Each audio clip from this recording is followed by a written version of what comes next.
Hello दोस्तों, स्वागत है आपका फुल टॉस एजुकेशन में। तो आज हम लोग बिहार पब्लिक सर्विस कमीशन के थ्रू जितने भी एग्जाम होते हैं उसमें जितने भी साइंस के क्वेश्चन पूछे जाते हैं प्रीवियस ईयर में और जो आगामी आने वाले एग्जाम में एक्सपेक्टेड है उसकी क्वेश्चन की श्रृंखला लेकर आए हैं। इसमें हम लोग आज टॉप 50 क्वेश्चन देखेंगे। तो चलिए देर ना करते हुए वीडियो शुरू करते हैं। और पहला क्वेश्चन आप स्क्रीन पे देख रहे होंगे, डीएनए रेप्लिकेशन किस प्रकार की प्रक्रिया है। तो इसमें आप चार ऑप्शन देख रहे हैं, कंजर्वेटिव, सेमी कंजर्वेटिव, डिस्पर्सिव और नॉन कंजर्वेटिव। इसमें जो ऑप्शन हो जाएगा बी हो जाएगा। जो डीएनए होता है वो सेमी कंजर्वेटिव प्रक्रिया है, ठीक है। अब इसके बारे में मैं आपको बताते चलता हूँ कि डीएनए रिप्लिकेशन का एक सेमी कंजर्वेटिव प्रक्रिया जहाँ नए डीएनए एक स्टैंडर्ड पुराना और नया होता है, ठीक है। तो इसको भी आप ध्यान रखेंगे। चलिए बढ़ते हैं हम लोग नेक्स्ट क्वेश्चन की ओर। क्वेश्चन नंबर 2 है, मानव शरीर में सबसे अधिक पाई जाने वाली श्वेत रक्त कणिका यानी डब्ल्यूबीसी कौन सी है। तो आप ध्यान देंगे, चार ऑप्शन देख रहे हैं। इसमें जो ऑप्शन हो जाएगा सी हो जाएगा, न्यूट्रोफिल्स जो होती है वो सबसे अधिक पाई जाती है। देखिए, कुल डब्ल्यूबीसी का लगभग 60 से 70% न्यूट्रोफिल्स होते हैं। तो इसको आप ध्यान रखेंगे। जो संक्रमण जो हम लोगों का इम्यूनिटी की रक्षा के लिए ये काम करते हैं, तो पहली रक्षा पंक्ति में न्यूट्रोफिल्स ही पाया जाता है। अब देखेंगे नेक्स्ट क्वेश्चन। क्वेश्चन नंबर 3 है, फलों को पकाने के लिए कौन सा पादप हार्मोन जिम्मेदार है। तो चार ऑप्शन आप देख रहे हैं। तो इसमें जो आपका हो जाएगा डी हो जाएगा, एथिलीन, ठीक है। फलों को पकाने में काम आता है। एथिलीन एकमात्र गैसीय पादप हार्मोन है जो फलों को पकने की प्रक्रिया में तेज करता है, ठीक है। तो आप इसको ध्यान रखेंगे एथिलीन को। नेक्स्ट हम लोग देखेंगे क्वेश्चन नंबर 4, मानव हृदय का पेसमेकर किसे कहा जाता है। तो आप चार ऑप्शन देख रहे हैं, AV node, SA node, Purkinje fibre और बंडल ऑफ हीस। तो ऑप्शन जो हो जाएगा वो बी हो जाएगा, एसए नोड, ठीक है। मैं आपको बताते चलता हूँ कि साइनोएट्रियल नोड जो होता है वो हृदय का प्राकृतिक पेसमेकर कहा जाता है, क्योंकि ये हृदय की धड़कन के लिए विद्युत संकेत उत्पन्न करता है। तो आप ध्यान रखेंगे, एसए नोड जो होता है ये धड़कन के लिए विद्युत संकेत उत्पन्न करता है, इसीलिए इसको पेसमेकर कहते हैं। एसए नोड को आप ध्यान रखेंगे। नेक्स्ट क्वेश्चन, क्वेश्चन नंबर 5 है, पक्षियों की मुख्य नाइट्रोजनी उत्सर्जी पदार्थ क्या है। तो आप देख रहे हैं ऑप्शन में यूरिया, अमोनिया, यूरिक अम्ल और गुआनिन। तो आप ध्यान रखेंगे, यूरिक अम्ल जो होता है और पक्षियों के नाइट्रोजनी उत्सर्जी का पदार्थ है, ठीक है। अब हम लोग इसके बारे में बताते चले कि पक्षी यूरोकोटोलिक होते हैं, अर्थात वे पानी से बचाने के लिए यूरिक अम्ल यानी यूरिक एसिड के रूप में नाइट्रोजन का उत्सर्जन करते हैं, ठीक है। तो हम लोगों को व्याख्या भी देखते चलना है।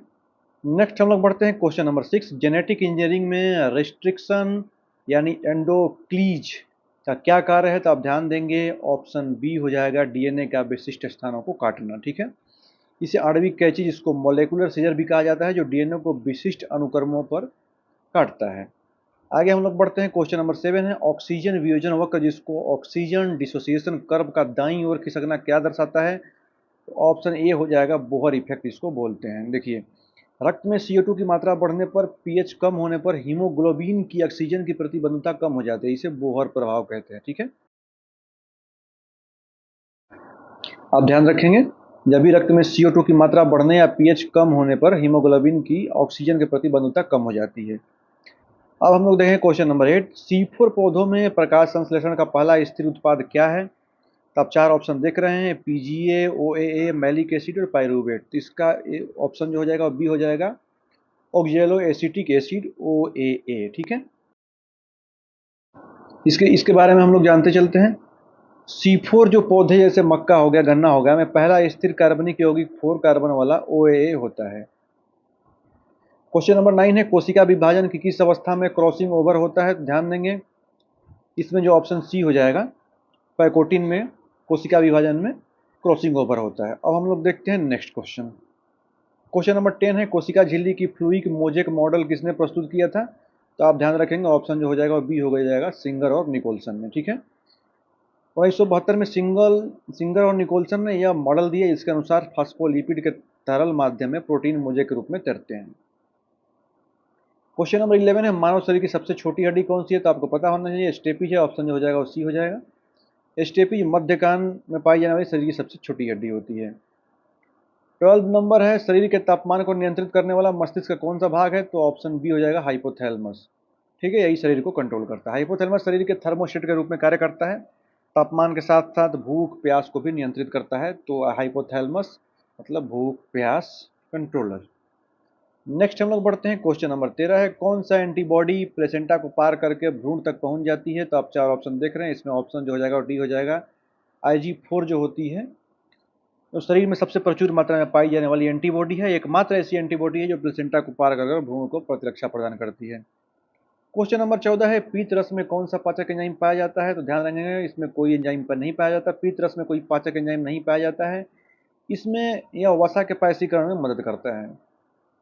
क्वेश्चन नंबर 15 है मानव शरीर की सबसे बड़ी क्रेनियल तंत्रिका कौन सी है? तो ऑप्शन जो हो जाएगा बी हो जाएगा ट्राइजेमिनल। ठीक है, इसको आप ध्यान रखेंगे। ट्राइजेमिनल पांचवी क्रेनियल तंत्रिका है और आकार में सबसे बड़ी होती है, जबकि वेगस सबसे लंबी होती है। क्वेश्चन नंबर 16 है प्रकाश श्वसन में कौन से कोशिकांग भाग लेते हैं? तो ऑप्शन सी हो जाएगा, इसमें क्लोरोप्लास्ट भाग लेता है, पराक्सीन भाग लेता है और माइटोकॉन्ड्रिया भाग लेता है।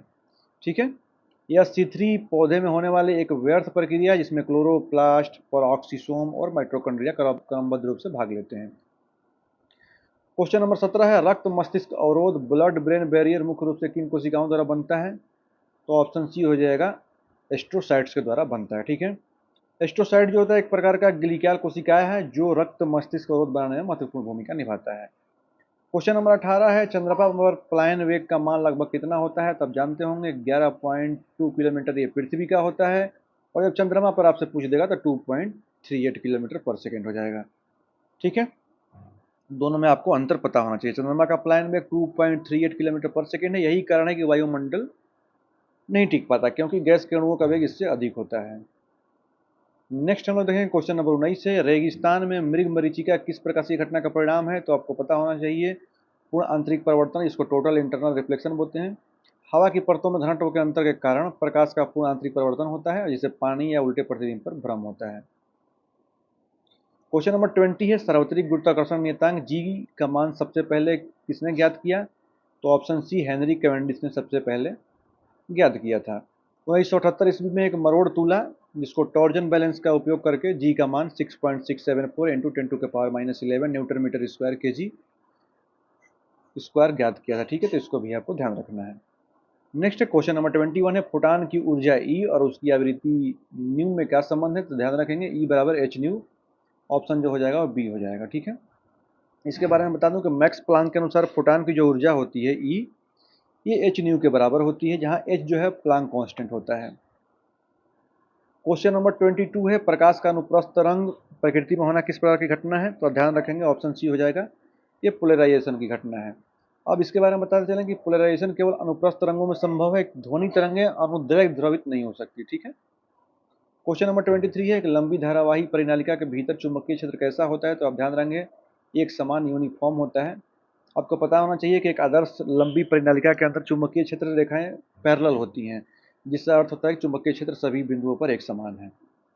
अब हम लोग बढ़ते हैं नेक्स्ट क्वेश्चन नंबर आप देखेंगे 24 चुंबकीय फ्लक्स का ऐसा ही मात्रक क्या होता है? तो ऑप्शन सी वेबर होता है चुंबकीय फ्लक्स का ऐसा ही मात्रक, इसको भी आप ध्यान रखेंगे। नेक्स्ट क्वेश्चन नंबर 25 ट्रांसफार्मर किस सिद्धांत पर कार्य करता है? तो ट्रांसफार्मर जो है वो म्यूचुअल इंडक्शन पे काम करता है, तो ऑप्शन जो हो जाएगा बी हो जाएगा। ट्रांसफार्मर फैराडे के विद्युत चुंबकीय प्रेरण विशेष रूप से अन्योन्य प्रेरण जिसको बोलते हैं हिंदी में म्यूचुअल इंडक्शन के सिद्धांत पर कार्य करता है। नेक्स्ट है ऑप्शन नंबर 26 साबुन के बुलबुले या पतली तेल की फिल्म में रंग किस कारण दिखाई देते हैं? तो ऑप्शन सी हो जाएगा प्रकाश का व्यतिकरण यानी इंटरफेरेंस ऑफ लाइट के कारण। ठीक है, नेक्स्ट हम लोग देखेंगे क्वेश्चन नंबर 27 है अल्फा कण वास्तव में क्या होते हैं? तो अल्फा कण जो होते हैं वो हीलियम के नाभिक होते हैं, इसको भी आप ध्यान रखेंगे।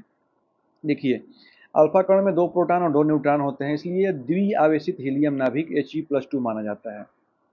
नेक्स्ट हम लोग देखते हैं क्वेश्चन नंबर 28 है निम्नलिखित में से किस पदार्थ की विशिष्ट ऊष्माधारिता सबसे अधिक होती है? तो आप ध्यान रखेंगे पानी की विशिष्ट ऊष्माधारिता सबसे अधिक होती है। पानी की विशिष्ट ऊष्माधारिता जहाँ देखा जाए तो 4184 जूल पर केजी डिग्री सेल्सियस होती है, बहुत अधिक इसकी होती है, इसलिए उपयोग इंजन कूलेंट और सिकाई के लिए किया जाता है। आगे देखें क्वेश्चन नंबर 29 है अत्यधिक उच्च तापमान मापने के लिए किस उपकरण का उपयोग किया जाता है? तो आपको पता होना चाहिए पैरामीटर का उपयोग किया जाता है। पैरामीटर स्टीफन बोल्ट्जमैन नियम पर आधारित है, यह वस्तु के संपर्क में आए बिना किसी विकिरण द्वारा उच्च तापमान पर मापा जा सकता है। क्वेश्चन नंबर 30 है न्यूटन की गति के पहले नियम को और क्या कहा जाता है? तो आप ध्यान देंगे लॉ ऑफ इनर्शिया यानी जड़त्व के नियम भी बोलते हैं न्यूटन की गति के प्रथम नियम को।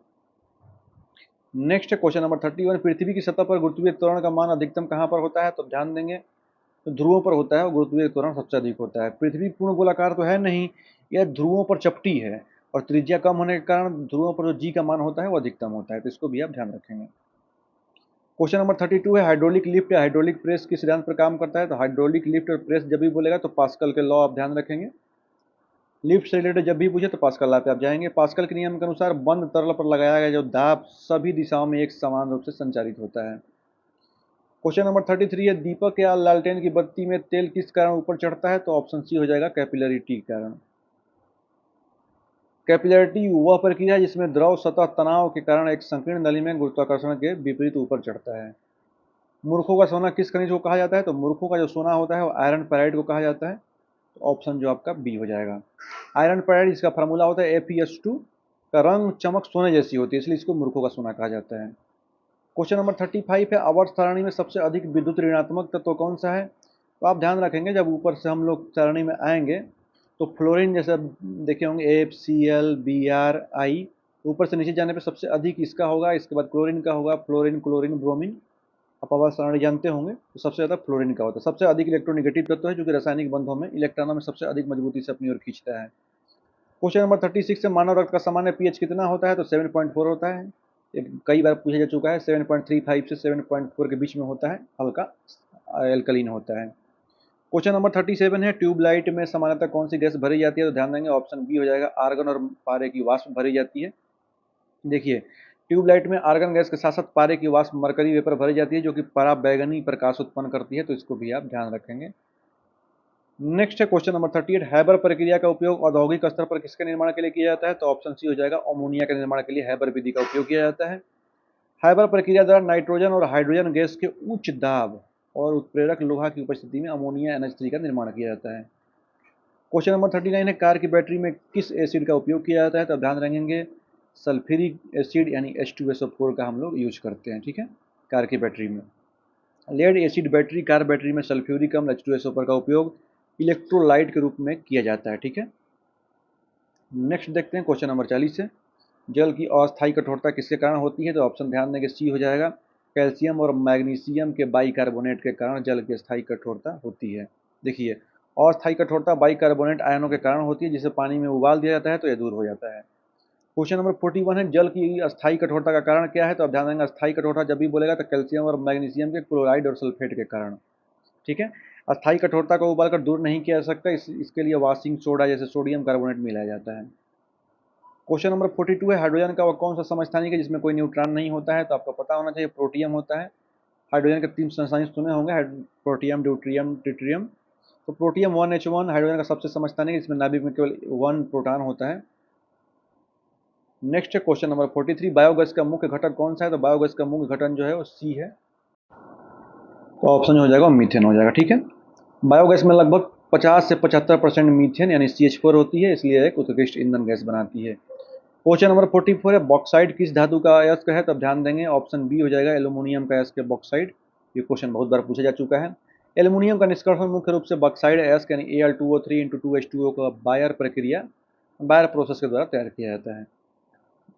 नेक्स्ट क्वेश्चन देखेंगे 45 है, वनस्पति तेलों के हाइड्रोजनीकरण में किस उत्प्रेरक का उपयोग होता है? तो ऑप्शन ए ध्यान देंगे निकेल का उपयोग होता है। निकेल उत्प्रेरक की उपस्थिति में असंतृप्त वसा यानी तेल को संतृप्त वसा वनस्पति घी में बदलने के लिए हाइड्रोजन गैस प्रवाहित की जाती है। क्वेश्चन नंबर 46 है, टेरिलिन किस प्रकार का बहुलक है? तो टेरिलिन जो है वो पॉलिस्टर का बहुलक है, ठीक है। टेरिलिन के बारे में आपको बता दें कि टेरिलिन है, इसको डेक्रान भी बोलते हैं, एक सिंथेटिक पॉलिस्टर फाइबर है जिसका उपयोग कपड़े और प्लास्टिक की बोतलें बनाने में होता है। नेक्स्ट देखते हैं क्वेश्चन नंबर 47 है, हाइड्रोजन पेरोक्साइड यानी H2O2 में ऑक्सीजन की ऑक्सीकरण संख्या कितनी है? ये क्वेश्चन बहुत बार पूछा चुका है, तो ऑप्शन जो हो जाएगा बी हो जाएगा -1 होती है, ठीक है। अब देखिए, पेरोक्साइड बंध में ओ बॉन्ड होते हैं, ऑक्सीजन की ऑक्सीकरण अवस्था हमेशा -1 होती है, जबकि सामान्य ऑक्सीजन ऑक्साइड में देखेंगे -2 होती है। तो -1 ओ बॉन्ड में होता है, तो इसको आप ध्यान रखेंगे पेरोक्साइड बॉन्ड में। क्वेश्चन नंबर 48 है, आधुनिक रसायन विज्ञान के जनक किसे माना जाता है? तो आधुनिक जब भी पूछे तो ध्यान रखेंगे लेवोजियर, एंटोनी लेवोजियर है, ठीक है। लेवोजियर ने द्रव्यमान संरक्षण का नियम दिया और दहन में ऑक्सीजन की भूमिका को भी पहचाना। क्वेश्चन नंबर 49 है, कमरे के तापमान पर द्रव अवस्था में पाई जाने वाली एकमात्र अधातु, तो आपको पता होगा ब्रोमीन है, एकमात्र अधातु है जो कि कमरे की अवस्था में द्रव अवस्था में पाई जाती है। पारा एक धातु है जो द्रव है, जबकि ब्रोमीन एकमात्र अधातु है जो द्रव अवस्था में रहती है, तो इन दोनों में को भेद जानना है। क्वेश्चन नंबर 50 है, ब्लैक लंग रोग आमतौर पर किस उद्योग के श्रमिकों का होता है? तो ब्लैक रोग जो है कोयला खदानों में होता है, ठीक है। इसके बारे में आपको बता दूं कि लंबे समय तक कोयले की धूल में सांस लेने के कारण कोल वर्कर्स न्यूमोनियोसिस नियोसिस ब्लैक लंग रोग जिसको बोलते हैं हिंदी में, ये हो जाता है। तो अगर कैसा लगा आज का वीडियो, मिलते हैं नेक्स्ट पार्ट में। टॉप 50 लेकर आएंगे। अगर अच्छा लगा हो तो लाइक शेयर और सब्सक्राइब जरूर करें। जय हिंद।